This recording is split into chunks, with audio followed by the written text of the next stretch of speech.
And we're live. All right, good evening, everyone. Welcome to our council meeting for Monday, November the 8th, 2021. Before we get into the regular council agenda this evening, we do have one matter to consider by the Committee of Adjustment. So with that, I will call the Committee of Adjustment meeting to order.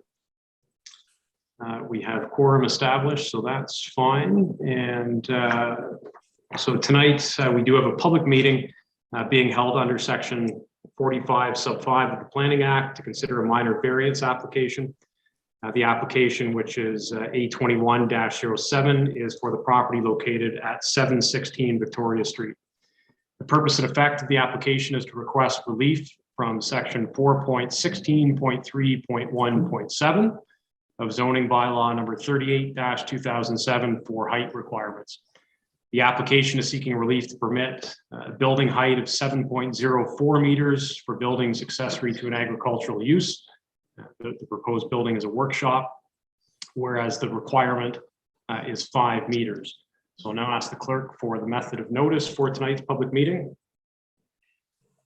Notice of tonight's public meeting was advertised in local media sources. Notice is posted on the town's website, and property owners within a 60-meter radius have received notification. Thank you. So we will receive a presentation from Steve Weaver, the town's planner, who will provide a summary of written comments received, following which there will be an opportunity for members of the committee, as well as members of the public, to ask questions or offer any comments that they may have. So Steve. Good evening, presentation. everyone. Good evening. I will share my screen here because I do have a brief presentation to supplement my report in the agenda.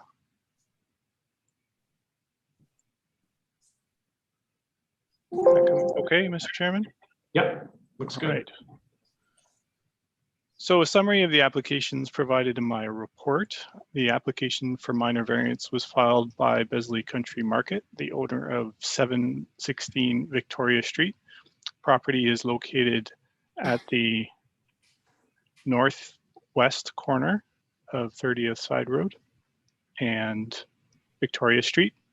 So you can see it has a broken frontage there with another residential property that it surrounds. So the property here is outlined in red. You can see there are an existing cluster of farm and related buildings. This used to be, as we know, part of the larger Besley farm operation, including the land to the north, which has since been severed as a separate property, and some of the land in the township of Amaranth. So the boundary between the town and the township follows the westerly limit of the property, approximately in this location. You can see there are several existing buildings on the property, and the existing dwelling is located in the southeast corner of the property along 30th Side Road here. You can see the proposed building location is near the west kind of central part of the property. From the view from 30th Side Road, the building will be behind an existing steel-clad barn used in conjunction with the existing farm operation, and will not have great visibility from 30th Side Road. From the east, looking westerly into the property, there will be some view of the building from Victoria Street, though it will be set back quite a distance from the Victoria Street frontage. And there is to the north an existing dry shed building, similar in size, and the existing farm produce and veggie stand at the frontage of Victoria Street. Oh, sorry about that. So the nature of the variance requested for this building is just related to the maximum building height provision of the zoning bylaw. Just to give you some background on that, the subject property was rezoned to a site-specific development exception 1 or D1 zone. That occurred back in 2015 when the property was severed. And the purpose of that zone is to recognize the existing agricultural use of the property, as well as the accessory sale of farm produce on the lot. The D1 zone requires a maximum building height of 10 meters for the existing principal buildings. So that's limited to the main buildings on the property, the barn, for example. and the dwelling, and 5 meters for accessory buildings. So anything else that's not considered an existing main principal dwelling, and any new buildings are limited to that 5-meter building height for accessory buildings. So this building that's proposed really is an accessory building to the farm operation. It's proposed for the storage of farm equipment. As you can see, there are 2 overhead doors proposed on the building. One that would be a typical garage door size on the right-hand side of the slide, and then a larger one on the left. The building would have approximately 6,240 square feet of floor area, measuring 60 feet by 104 feet. Site plan control does not apply in this case, as it would, say, in an industrial area or commercial area, because of the building's use for agriculture. So there is an exemption for that type of use in the site plan control bylaw. So the proposed height of the building, as you can see on the right-hand side, is 28 feet and 1 inch, which is converted to metric at about 7.04 meters when measured to what the zoning bylaw prescribes is that the height is measured to the midpoint or median height of the roof if it's a pitched roof. So it's kind of the halfway point between the eaves and the ridge. So that requires a variance because it exceeds the maximum height of 5 meters, even when measured to the median height of the roof. And the median height of the roof does, the pitched roof line with the gentle pitch does help to reduce the impact of the building height somewhat. So the total height is actually 8 feet, 8.6 meters, which is the 28 feet. The walls of the building, as shown here, have a height of 18 foot 1 inch, which is 5.5 meters. So even the walls themselves are a bit higher than the maximum. And the roof portion has a height of 10 feet, or about 3 meters. So the specific relief requested is exception from 4.16.3.1 sub 7 of the zoning bylaw, which is the site-specific development 1 zone provision for accessory buildings. So for this specific building, the variance, if approved, would allow a building height of 7.04 meters instead of the 5 meters. So it's a fairly straightforward application. There are 4 tests that we always have to review in considering whether the application is appropriate. The tests under the Act is whether the application is minor. Is it desirable for the appropriate development of the land? Does it conform with the general intent of the zoning bylaw? And does it conform with the general intent of the official plan? So we provided some analysis of that in our report.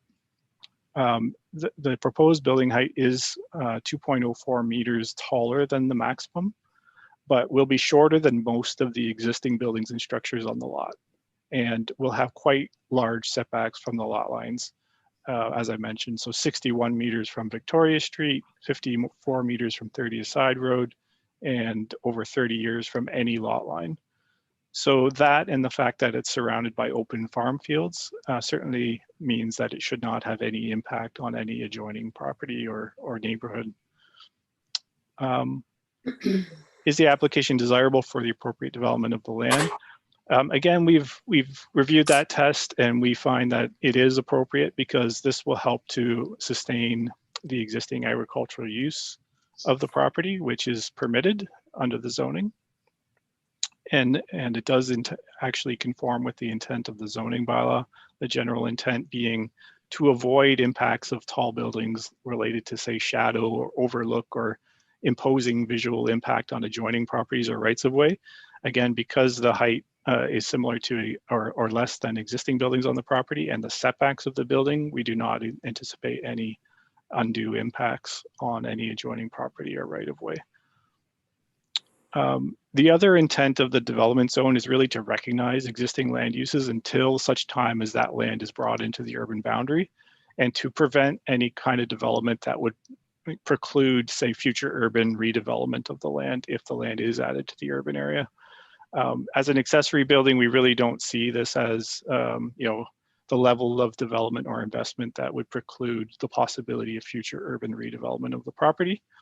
And even if the land is added to the urban area, the OP does promote continuation of production of local food and existing agricultural use until the land is absolutely required for development. So there are some supportive official plan policies and objectives that we've outlined in the report as well. And so we've concluded that, subject to the comments and feedback from the committee and any members of the public at the meeting tonight, that in our opinion, the variance is appropriate and minor and can be supported. In terms of the consultation and circulation, so we did not receive any objections to the approval of the application through the public notice and through the circulation. A few agencies have responded to the circulation. The NVCA has confirmed that the proposed building is not located within their regulated area and has provided their clearance for the building construction. So there haven't been any objections to the approval of the application to date. And as noted, we are here tonight to take any comments from the committee and from the public. So that's my presentation. And with that, I'll stop sharing my screen and entertain any questions. Thank you. Okay, great, thank you. Any questions from committee members?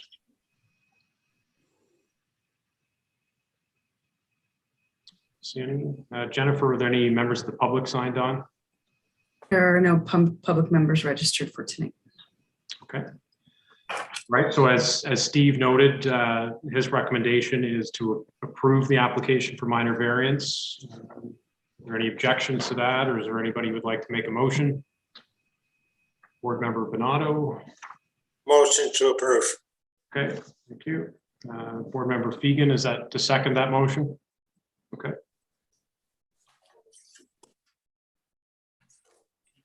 All right, so there's a motion on the floor and it reads as follows, moved by Board Member Bonato, seconded by Board Member Fegan.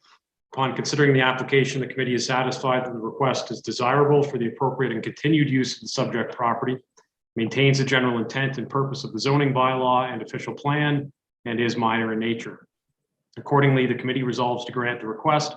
The minor variance is granted in accordance with the plan provided to the committee and attached here too, providing the following relief from zoning bylaw number 38-2007.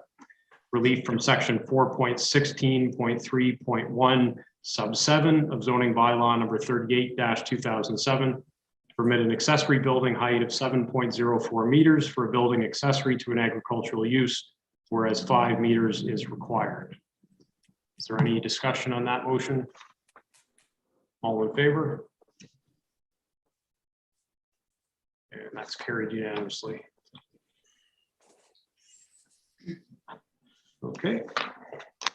Nothing else, Steve, for Committee of Adjustment? Nope, that was the only application for a committee tonight. Thanks. Okay, excellent. Can I get a motion to adjourn Committee of Adjustment then? Board Member Buffett, seconded by Vice Chair Anderson. All in favor? That's carried. All right. Switching gears slightly, we'll move over to the regular agenda. So we'll call regular council meeting to order. And to begin, I would ask that you stand if you're able and join us for the playing of our national anthem.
Thank you very much.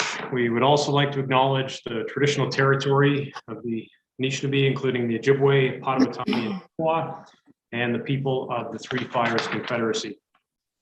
Before we jump right in with council's indulgence, I would like to read a short proclamation proclaiming Veterans Week. The proclamation that we've drafted reads as follows. Whereas Veterans Week is a time to honor Canadian veterans and soldiers made up of the young and old who share a common goal of keeping our country strong, proud, and free. And whereas Canada has a long history of providing military assistance in order to secure peace around the world. And whereas peace and freedom are not simply just words, but values and beliefs worthy of sacrifice yesterday, today, and tomorrow. And whereas Canadian sacrifice and valor will be remembered forever as a rich legacy of peace, freedom, and identity. Now, therefore, to show support for our veterans and their families, I, Mayor Wade Mills, do hereby proclaim November 5th to 11th, 2021 as Veterans Week in the town of Shelburne. And just so that everybody is aware, Legion Branch 220 is planning a public Remembrance Day service this Thursday. It will be a little bit different than in years past. So rather than meet at the Legion Branch, the service is going to start right at the cenotaph at I think about 10:45 in the morning. It'll be a short service and then a moment of silence right at 11 o'clock. So if you are able to join us in person, that would be great. If not, certainly would encourage everybody to take a moment at 11 o'clock on Thursday to reflect in your own personal quiet way the sacrifices that have been made. So with that, we will keep moving on. Are there any disclosures of pecuniary interest for this evening's meeting? No? Okay. Adoption of minutes. Can I get a motion to adopt the minutes from regular council meetings held October 4th and 18th? Councillor Bernardo, seconded by Councillor Hall.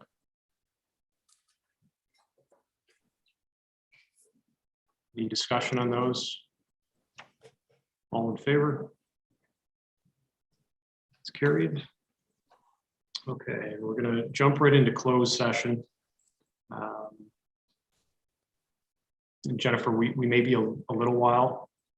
I just had a question for you, Your Worship. Sure. Waiting for a few other members to join for our closed session and wondering if perhaps you wanted to review the public participation and council inquiry section prior to closed session. Sure. Yeah, absolutely. Okay. Thank you. Were there any public questions submitted for question period? Not this evening, no. No. Okay. Council inquiries then. Deputy Mayor. Yeah, thank you. So this is for staff. There's some members of the public who I think are concerned that there may not be a level of enforcement when it comes to the health measures that particularly businesses or business establishments need to follow. For example, obviously, if you are going to be dining in a restaurant, you have to show proof of vaccination. And some are suggesting in the community that this is not happening. It's been characterized as Shelburne is becoming known as a quote unquote, these are not my words, these are words that were given to me, a quote unquote haven for those who do not want to follow the rules. They could come here knowing that there's not a level of enforcement. And so even though I passed on these concerns and they were responded to adequately, I believe, more than adequately from our staff, I felt it was important for the public to understand what is actually happening by level of enforcement, whether through the province or otherwise, because I certainly don't want anybody to think that somehow we may be just sitting on our hands and nothing is happening. And so with that, my question is to staff, if it's possible, if we could comment on maybe just the levels of enforcement, either through the province or otherwise, to to ensure that these mandates are being enforced. Jennifer? Yes, thank you. And through your worship, staff had met with Public Health and the OPP back in September. And at that point in time, it was decided through Public Health and the OPP that enforcement will be reactive, written complaint driven, and those complaints would be required to be submitted to the OPP or to Wellington Dufferin Public Health. The lower tier municipalities within the county, some don't have any enforcement officers at all. And so in order to assist with the fines associated, it was decided at the time complaints should be directed directly through Public Health and the OPP. To my knowledge, public health officials are performing inspections should they receive a complaint. Staff also participated in a call in October with the Ministry of Labor. They have a multi-ministry team available to perform inspections as well. They are planning a COVID blitz, COVID blitz. And we have provided them with a list of businesses to visit and inspect. They have not provided any dates as of yet as to when they will be visiting. Of course, those are to be surprise visits. And so far to date, we've received one COVID complaint regarding vaccination policy, and that was forwarded on to Public Health. Perfect. Just a quick follow-up to that, Jennifer. With respect to the blitz that you say, and for obvious reasons, we don't know when it's going to occur, will the results of that blitz, since there are businesses in our town, be provided to you as to, whether there were any infractions or otherwise? I don't know the answer to that question, but I can definitely inquire to see if that information will be released as public knowledge. Okay, thank you. I do have one more council inquiry unless somebody else wants to go. Is anybody else? Sorry, go ahead, Walter, go ahead. Walter, you're muted. No, I hate Zoom. For an obvious reason. My question's in regards to the development on the east side, the townhouse development between the Petro-Canada and liquor store there. What's happening there, and how long can they hang on to the sewage allotment that they have currently? Because nothing seems to be happening there at all. And if nothing's going to happen, I'd rather see that sewage allotment go to some other place. Steve? Yeah, through you, Mr. Chairman. So that applicant, our developer, is actually working through the detailed design submissions process. So they've made multiple submissions, both engineering and landscape. Honestly, the process has mostly been engineering and detailed design review over the past several months. So they are eager to push forward and get a pre-servicing agreement so they can start some of the servicing work and grading. But it's taking some time to get through all the layers of approval, including town review and NVCA approvals and so forth. So they are moving ahead. They would like to, I think, have been in the ground by now. It's just there's been a high volume of applications in process, and this one was kind of the third in the queue of the draft plans. So they do expect to be starting some servicing work as soon as they have the approvals to do so, and they're working on those approvals right now. So that'll be next spring, because the weather isn't going to allow them within the next couple of months. I would expect it will be next spring, yeah. And you said, so have we got any idea at all when we're going to see anything in front of council in regards to paperwork? Yes, we are working on a pre-servicing agreement. So it could be in one of the last two meetings of the year or early in January. Okay, I'll look forward to that. Yep. Okay. Is there anybody else? Yeah, just one more question. Actually, Councilor Bernardo actually asked the question I was going to ask Steve, so thanks Councilor Bernardo. So my question is, I don't remember what happened by way of our decision and when this project is going to take place, but this is, and I may be characterizing this incorrectly, but that telecommunications tower that we were looking at, that design. Steve, could you just give me a brief update as to what's happening with that, and is that going to be moving forward anytime soon? Sure thing, through you, Mr. Mayor. So the approval was given at the town level in terms of the council resolution and authorization to proceed. I'm not sure if there's a holdup at the NAV Canada approval, the federal approval, to get that constructed. I can certainly follow up with the applicant on that, though, because we have not really heard anything further since the council approval was given on the timing for that project and if and when it's moving forward. So we'll certainly follow up and get an answer on that. Okay, perfect. Thanks. Those are my questions. Thank you. All right, is there anybody else? No. Jennifer, how are we making out with our guests?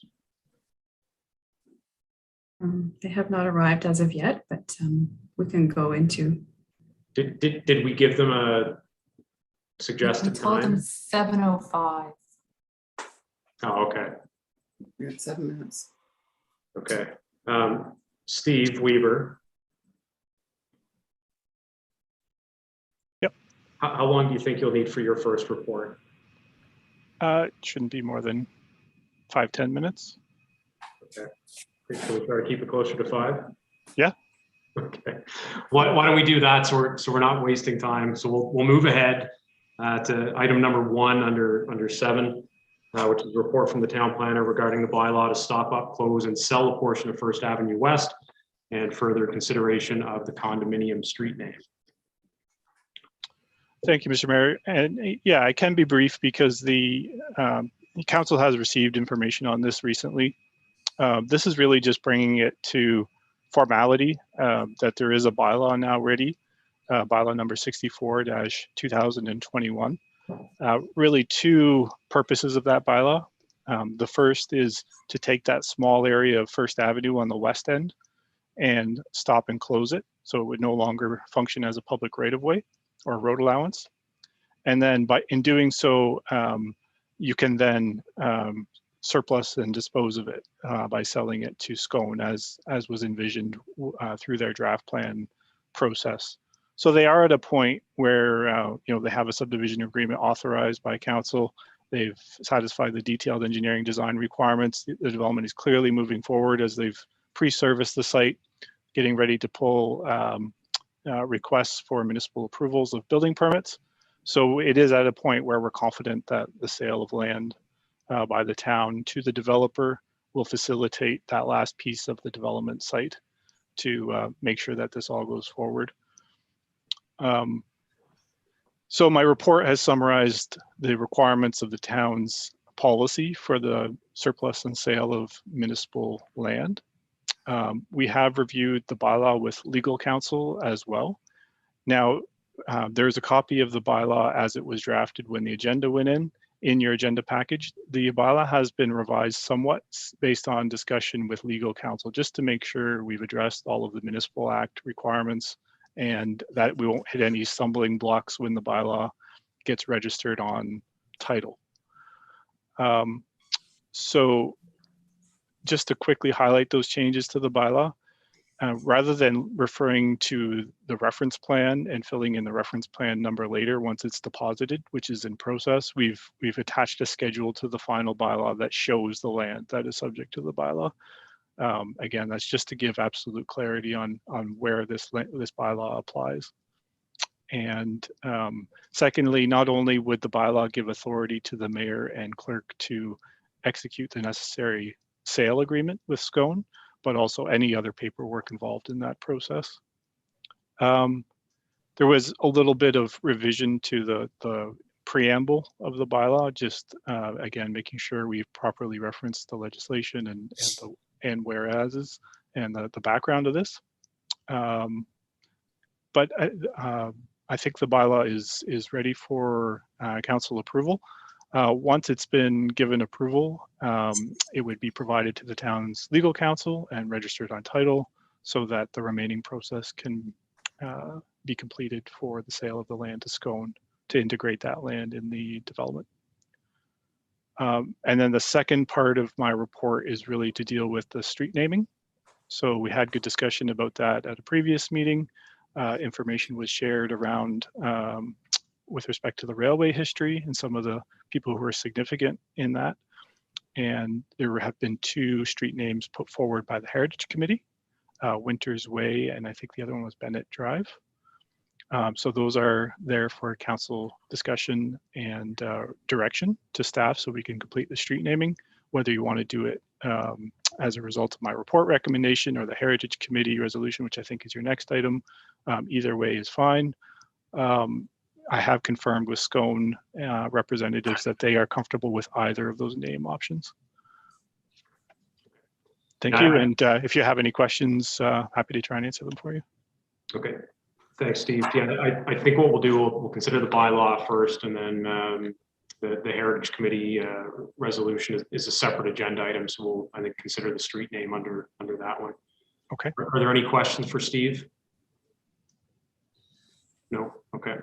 So I do have a motion, and it reads as follows: be it resolved, the council receives report P 2021-45 for information, and that leave be given for the reading and enacting of bylaw number 64-2021, being a bylaw to stop up, permanently close, and sell a portion of the First Avenue West road allowance, and authorize the mayor and clerk to execute an agreement of sale to convey the land to Scone Developments Inc. And the council considers the input from the Heritage Committee regarding a preferred street name for the private condominium road in draft plan of subdivision file number DPS 17-02 and draft plan of condominium file DPC 17-02, and direct staff on the street name to be assigned. I get a mover and seconder for that. Councillor Bernardo, second by Councillor Buffett. Any discussion on that? All in favor? It's carried. Okay. And I think we now have everybody we need for closed session. So we'll backtrack a little bit, and the motion to go into closed section pursuant to section 239 sub 2 sub B and F of the Municipal Act to discuss personal matters about an identifiable individual, including municipal or local board employees, and advice that is subject to solicitor-client privilege, including communications necessary for that purpose. Mover and seconder for that. Moved by Councillor Hall, seconded by Councillor Fegan. All in